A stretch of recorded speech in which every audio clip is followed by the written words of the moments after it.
તો ભરૂચના વાગરા વિધાનસભાના પ્રભાવશાળી નેતા અને ભાજપના દિગ્ગજ અરુણસિંહ રાણા માટે આ વખતની ડેરી ચૂંટણી એક રાજકીય ભૂકંપ સમાન સાબિત થઈ છે। વર્ષો સુધી ડેરીમાં દબદબો જમાવનાર રાણા જૂથ સામે ચિઠ્ઠી બાદ ઉભેલી જે લહેરે તેમનું ગઢ ખોખલું કરી નાખવામાં આવ્યું છે।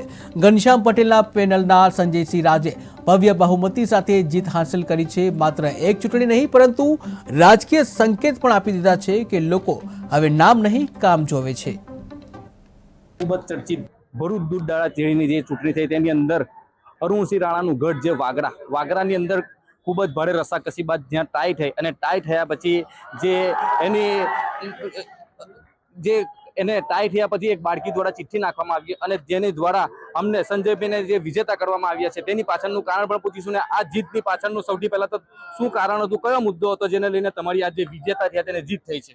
મારા દૂધધારા ડેરીના જે તમામ મતદારો હતા એ મારી જોડે હતા। સત્યનો વિજય થયો છે અને દ્વારકાધીશ અને અમારી હાથે હતી એટલે ચિઠ્ઠી અમારી નીકળવાની હતી, અમને ખબર હતી ટાઈ થયા પછી પણ કારણ એવું કે ભાઈ એ 35 વર્ષથી વર્ષોથી જીતતા આવતા માણસ હતો, એની સામે મેં ટાઈ લગીને પહોંચ્યો અને અમારા વાગરાના અરુણસિંહ રાણા ધારાસભ્ય એનું ઘર કહેવાય વાગરા ને તે મારી જેવો નાનો કાર્યકર એની સામે ટક્કર આલે મારા મતદારોનો પહેલાં તો ખૂબ ખૂબ આભાર માનું છું અને મારું નસીબ હોય હતું કે ભગવાન મારી હાથે હતો।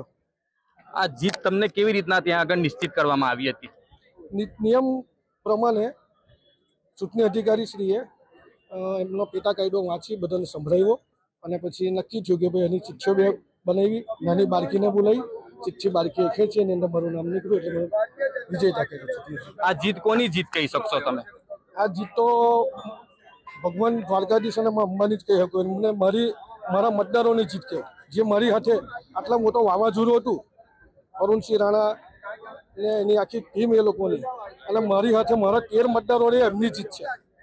અરુણસિંહ રાણાના ગઢની અંદર તમે જઈને આ જે જીત જીત્યા છો તેનો સૌથી વધારે શ્રેય કોને આપશો?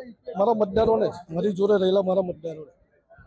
તો આ હતા જે અરુણસિંહ રાણા વાગરા વિધાનસભાની અંદર જઈને જેમના ગઢની અંદર જઈને જે સીટ ટ્રાય થઈ અને ટ્રાય થયા પછી પણ એક બાળકીને ચિઠ્ઠી ઉછાળતા તેમનો ભવ્ય વિજય થયો હતો। જાવેદ મલેકનો રિપોર્ટ, KTV ન્યૂઝ ગુજરાત।